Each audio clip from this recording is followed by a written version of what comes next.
Assalamu alaikum wa rahmatullahi wa barakatuh. Congratulations on being able to witness potentially the most spiritual month of your life, inshallah. And I told you I'll be making dua for you. I've been making dua for you, and I'm making dua for you now, and I hope you're making dua for me as well. For us to continue to tap into that Allah-given strength, into that God-given strength, for us to be able to continue.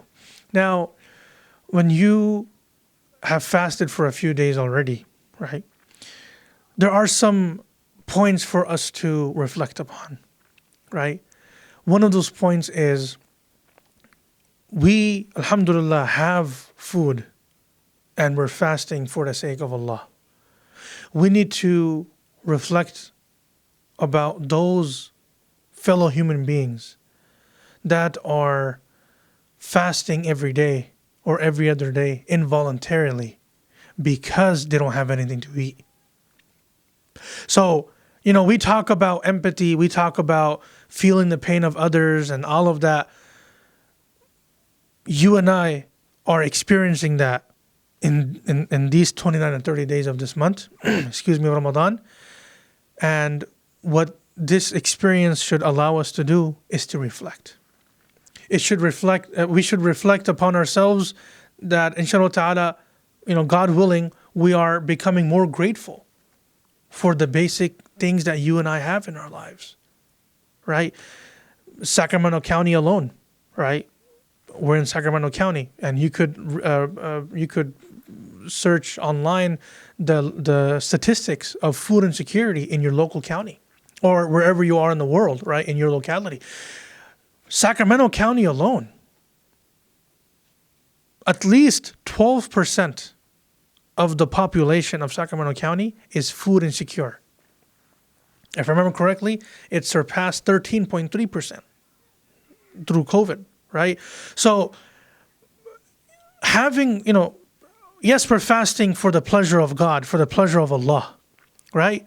But what this should allow us to do is to reflect and to have empathy towards those fellow human beings that don't have the luxury to fast. What I mean by that is, they're fasting involuntarily because they have literally nothing to eat or drink, right?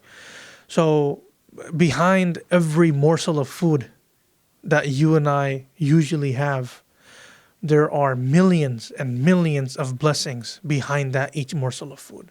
Every gulp of water or tea, coffee, or your favorite drink, boba, whatever it may be, there are millions of bounties behind each sip that we take, right?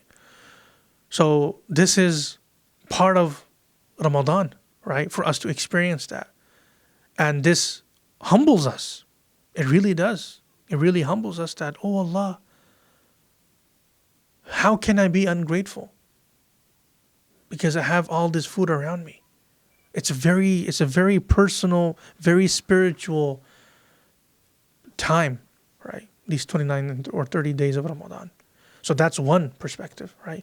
So I make dua to Allah that Allah accepts this tremendous sacrifice of yours of fasting in the month of Ramadan.